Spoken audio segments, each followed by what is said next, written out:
ओ बाबा जी, मेरे मन के संशय को मिटा दीजिए। बाबा जी ने पूछा क्या बात है बाबा? साहूकार जी बोले मेरे बहू के मन का संशय है। नारी जब कार्तिक के महीने का स्नान करती है या माघ महीने का स्नान करती है या वैशाख महीने का स्नान करती है या चैत्र महीने का स्नान करती है, नारी जब पूर्ण एक महीने का स्नान करती है तो बीच में जो रजस्वला धर्म आ जाता है, नारी 5 दिन 7 दिन जो काम नहीं कर पाती है वो रजो धर्म के समय पर, रजस्वला धर्म के समय पर उसका 1 महीने का नियम खंडित हो जाता है। तो वो खंडित हुआ नियम पूर्ण कैसे हो उसका वर्णन आप मुझे बता दीजिए। वो नियम मुझे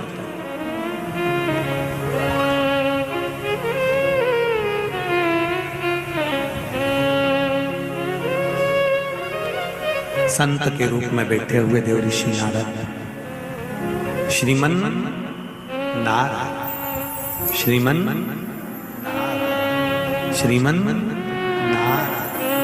7 बार देव ऋषि नारद ने नारायण नारायण नारायण नारायण कहा। कहने पर देव ऋषि नारद ने बोला सुनो साहूकार जी, सुबह के समय पर जब आपकी बहू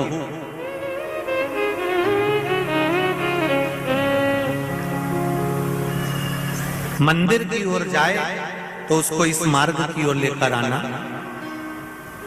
मैं आपको ज्ञान उपदेश दूंगा और वो ज्ञान उपदेश आप बहू को श्रेष्ठ दे पाए ना दे पाए, वो बहू सम्मुख में बैठकर सुनेगी तो उसको प्राप्त होगा। ये देखो वही कथा आ गई। आप खाओगे आपका पेट भराएगा, आप सुनोगे आपका कल्याण होगा। बेटों बेटियों को लेकर आओ, बहुओं को लेकर आओ, बच्चों को लेकर आओ, उनके सुनने से उनका लाभ, उनका लाभ। साहूकार घर गए, बहू से कहा बेटा एक संत अपने गांव में आए हुए हैं और वृक्ष के नीचे बैठे हुए हैं, चलो आप चलकर उनसे अपने प्रश्न को कर लो।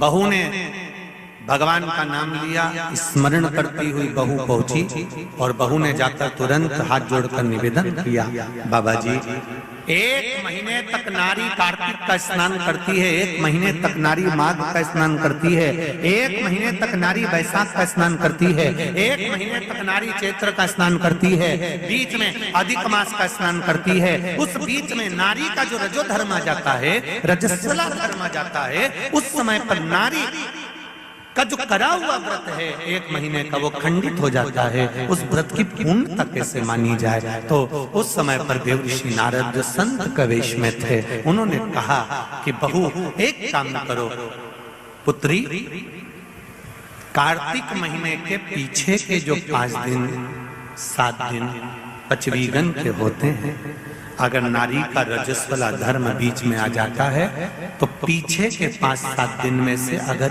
1 दिन भी नारी ब्रह्म मुहूर्त का स्नान कर कर, सुबह का स्नान कर कर तुलसी में दीप प्रज्वलित कर देती है तो उसके बीच का जो खंडित भाग है वो समाप्त हो जाता है, उसे पूर्ण फल की प्राप्ति। अब फिर सुन लीजिए अच्छे से, अगर मान लो वो 5 बीघन में ही नारी का रजो धर्म आ गया तो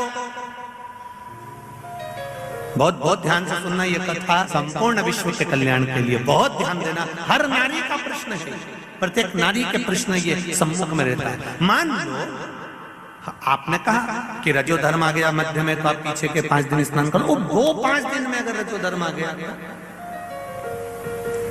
फिर शिव महापुराण की कथा कहती है,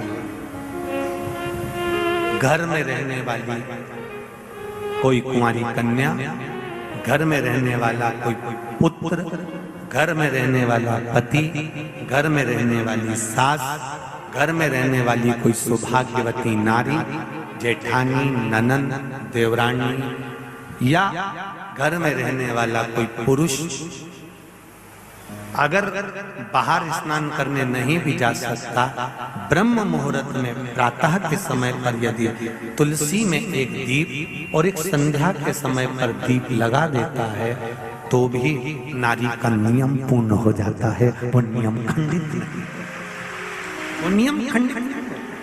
का लाभ कैसे प्राप्त होगा? कहा पूरे कार्तिक के महीने में अगर स्नान ना कर पाओ तो बैकुंठ चतुर्दशी का दिन एक ऐसा होता है, शायद 6 तारीख की होना चाहिए। कितनी तारीख की? 6 नवंबर की है। हाँ, 6 नवंबर को है बैकुंठ चतुर्दशी। बैकुंठ चतुर्दशी का अगर स्नान कोई भूल से भी आनंद के साथ में, भगवान की भक्ति के साथ, और आप लोगों को तो बहुत बहुत साधु बनता है, हरिहर मिलन का दर्शन हमारा भी नियम है। बैकुंठ चतुर्दशी के दिन हमारे शालिग्राम भगवान और ठाकुर जी का हरिहर मिलन करवाते हैं। बैकुंठ चतुर्दशी के दिन हम भी पूरा प्रयास करेंगे अंदर मिलन कराने की जगह जितने भी भक्त यहाँ पर रात्रि के समय पर रहेंगे उनको हरिहर मिलन का दर्शन हो जाए, प्रयास करेंगे। हरिहर मिलन उस दिन कराया शालिग्राम भगवान की तुलसा भोलेनाथ जी पर चढ़ती है और भोलेनाथ जी के बेलपत्र शालिग्राम भगवान पर चढ़ती है। वो तुलसा और बेलपत्र को शहद की शीशी में रखा जाता है। जो बच्चा विद्वत्ता से या बुद्धि से कमजोर होता है उसको चटाया जाता है। यहाँ तक गलत व्यसन में डूबे हुए व्यक्ति को भी अगर वो चटाया जाए तो उससे उसको व्यसन छूट जाता है।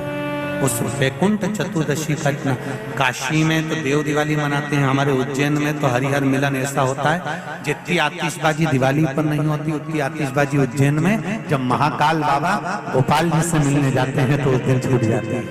ये हरिहर मिलन शिव का मिलन, बैकुंठ चतुर्दशी का स्नान का आनंद सुख बताया है।